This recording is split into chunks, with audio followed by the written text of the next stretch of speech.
Hi guys, आज हम लोग 2025 में आई हुई drama series monster the Ed Gein story को यहाँ पे रिकैप करेंगे। इसमें 8 एपिसोड है और हम लोग एक एपिसोड पर वीडियो करके कवर करने वाले हैं। थोड़ी सी हम लोग यहाँ पे एड गेन के बारे में बैक स्टोरी जान लेते हैं, जहाँ पे हमको मालूम चलता है उसकी बैक स्टोरी में कि उसको एक्चुअली में बुचर ऑफ प्लेनफील्ड या फिर प्लेनफील्ड गोल नाम से उसको बुलाया जाता था, क्योंकि वो एक मर्डरर था, सीरियल किलर था और बॉडी स्नैचर था। और इसको यहाँ पे इसलिए अथॉरिटीज पकड़ पाई थी, इसके बारे में मालूम चल पाया था क्योंकि वहाँ पे जो लोकल ग्रेवयार्ड्स होते थे वहाँ से वो डेड बॉडीज को निकालता था और उनकी बोन्स एंड स्किन्स को यूज करके वो अलग अलग लैम्प्स या फिर अलग टाइप के कीपसेक्स को बनाया करता था। जब बाद में उसको पकड़ा था तो उसने यहाँ पे 2 औरतों का मर्डर करने को कन्फेस भी करा है। मगर यहाँ पे शेरिफ डिपार्टमेंट जब उसके घर में पहुंचा था तो उसके प्रॉपर्टी में उनको बहुत सारी चीजें मिली थी। सिर्फ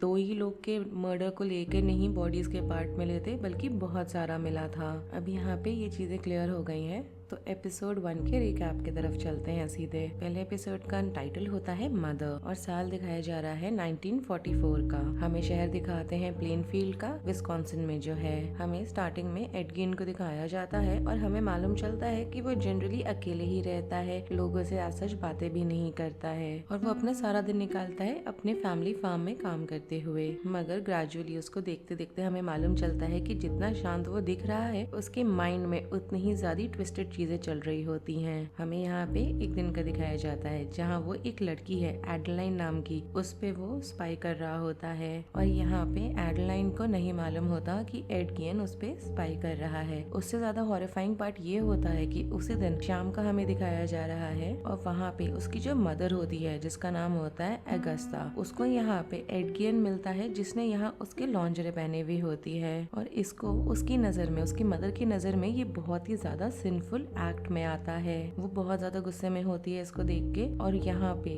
वो प्रे करने लग जाती है, जिसके बाद वो डिक्लेयर कर देती है कि एड अपने लाइफ टाइम में कभी भी शादी नहीं करने वाला है, ना ही किसी और औरत को वो हाथ लगाएगा, क्योंकि यहाँ पे उसकी नजर में जितनी भी औरतें हैं वो सारी एक टूल है ईविल को लेके। मगर हम देखते हैं कि चीजें थोड़ी सी अजीब हो रही हैं, मतलब एज इन की अनएक्सपेक्टेडली चल रही हैं। जब एड को हर जगह एडलाइन दिख रही होती है, हमें दिखाई देता है कि ये दोनों एक छोटा सा कैफे है लोकल, वहाँ पे वो लोग मिलते हैं, जहाँ पे एडलाइन एड को कुछ फोटोज दिखा रही होती है जो बेसिकली होती हैं जेनोसाइड्स को लेके जो नाजीज कर रहे होते हैं। हमें यहाँ पे एड के एक्सप्रेशन से लग रहा होता है कि वो इस चीज को देख के थोड़ा सा हॉरिफाइड तो है, मगर साथ ही साथ बहुत ही ज्यादा फैसिनेटेड भी लग रहा है। साथ में हम देखते हैं कि वो उसको एक कॉमिक देती है जिसका जो टाइटल होता है उसमें लिखा होता है द बिच ऑफ बुकेनवाल्ड और मालूम चलता है कि वो जो कॉमिक बुक है वो एक्चुअली में एक रियल लाइफ लेडी है जिसका नाम होता है इल्सा कोक। उससे वो इंस्पायर्ड है, मतलब उस पे बेस्ड है पूरा का पूरा कॉमिक बुक। और इल्सा का हमें मालूम चलता है कि वो एक जर्मन वुमन है,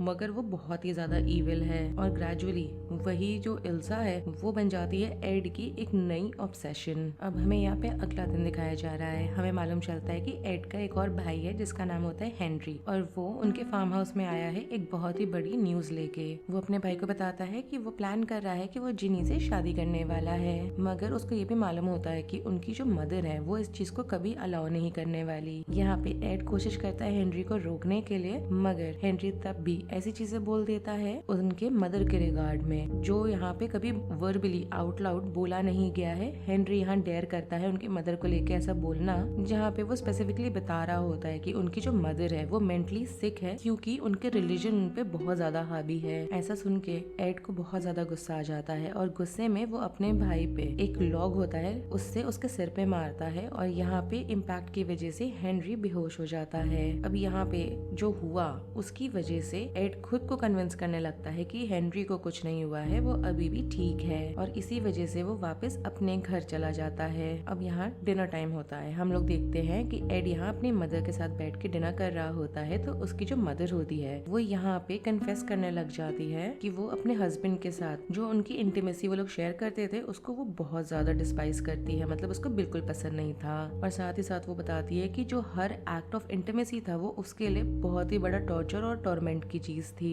एड जब इन सारी चीजों को सुनता है तो उसको ऐसा ऑफेंसिवली नहीं ले रहा होता, बल्कि वो यहाँ पे उनके लिए उसको दया आ रही होती है। और ऐसा होने की वजह से हम देख पाते हैं कि उसका उसकी मदर को लेके जो बहुत ज्यादा ट्विस्टेड सा डिवोशन है वो और ज्यादा रिअफर्म हो गया है। अगला दिन होता है, बार्न में जाता है एड, तो उसको अपने भाई हेनरी की लाइफलेस बॉडी पड़ी हुई मिलती है। वो उसको घसीटते हुए बार्न से बाहर लेकर आता है, लॉग से कवर करता है और उसमें आग लगा देता है, जिसके बाद वो भागते हुए अपनी माँ के पास जाता है बताने के लिए इस चीज के बारे में। पुलिस ऑफिशियल्स आते हैं, जब वो लोग आग बुझा के देख रहे होते हैं हेनरी की बॉडी को निकाल के, तो वो लोग यहाँ पे कंक्लूड करते हैं कि Henry suffocation because of the smoke, धुएं की वजह से सफोकेट होके मारा गया है। मगर अभी यहाँ पे बात खत्म नहीं हुई है, दोबारा से एक अनहोनी होनी बाकी है, जहाँ पे हम देखते हैं कि एड की जो माँ है अगस्ता, उसको यहाँ पे बहुत ही मैसिव स्ट्रोक आ गया है, जिसकी वजह से वो पैरालाइज हो गई है। हम एड को देख रहे हैं जो अपनी माँ की तरफ बहुत ही ज्यादा केयरिंग है और बहुत ही अनसेटल तरीके से टेंडर है। मतलब कि एक होता है आप अपने पेरेंट की तरफ बहुत ज्यादा केयर और डिवोशन दिखाते हो, मगर बहुत अजीब तरीके से ये दिखा रहा है, जहाँ पे वो उसको नहलाता है, उसको बहुत अनसेटलिंग तरीके से टच कर रहा होता है, और कहीं ना कहीं वो जो क्लोजनेस शेयर कर रहा होता है अपनी मदर के साथ वो बहुत ही ज्यादा एक तो फॉरबिडन होता ही है, मगर उसके साथ साथ बहुत ज्यादा परवर्टेड लग रहा है। धीरे धीरे समय बीतता है, हम देखते हैं कि अगस्ता धीरे धीरे थोड़ा ही सही ठीक हो रही है, जिस वजह से वो यहाँ पे एड को बोलती है कि उन्हें एक आदमी को जाके विजिट करना जरूरी है, क्योंकि वो जो आदमी है वो इनको पैसे ओ करता है। वहाँ पे जब ये लोग पहुँचते हैं तो चीजें थोड़ी खराब होते हुए नजर आ जाती हैं, जब यहाँ पे वो उस आदमी को कर्स करने लग जाती है, बोलते हुए कि वो एक इम्प्योर औरत के साथ रह रहा है। और यहाँ पे जब सब एक दूसरे पे चिल्ला रहे होते हैं, बहुत ज्यादा टेंशन होती है एटमॉस्फेयर में, तो हम देखते हैं कि अगस्ता को एक और स्ट्रोक आ गया है, और अचानक से स्ट्रोक तो आया, उसकी वजह से वो मर जाती है। और एड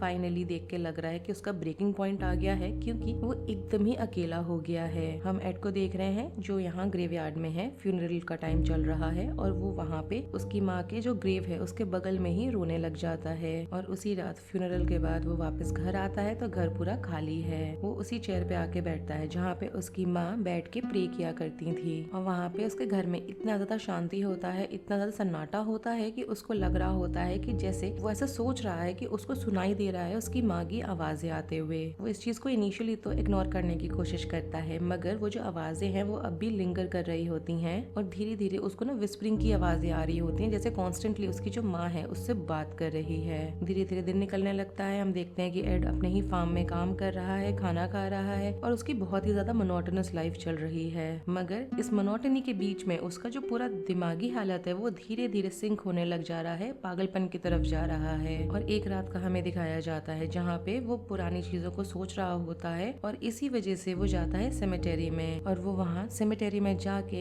एक ग्रेव को डिग करने लग जाता है, जहाँ पे वो निकालता है एक डिके होती हुई बॉडी को, और वो जो बॉडी होती है वो एक मिडिल एज वुमेन की है, जिसको वो अपने ट्रक में लोड करके वापस घर ले आता है। अब एकदम ही जो पूरा माहौल है बहुत ही ज्यादा अजीब तरीके से शांत है। वो उस बॉडी को, जो डिकेइंग बॉडी होती है, उसको अनड्रेस करता है, जिसके बाद उसी को उसकी जो मदर जो रॉकिंग चेयर पे बैठ के जिसपे उसकी माँ प्रे किया करती थी उसी पे उसको बिठाता है, और उसी को देख ही रहा होता है कि हमारा पहला वाला एपिसोड यहीं पे खत्म हो जाता है। दूसरा वाला एपिसोड मैं दूसरे वाले वीडियो में रिकैप करूंगी, और अगर आपको ये वाला रिकैप पसंद आया हो then do like the video, subscribe to my channel, share it with your friends and don't forget to follow me on Instagram. Link आपको नीचे डिस्क्रिप्शन बॉक्स में मिल जाएगा। Thanks for watching, bye.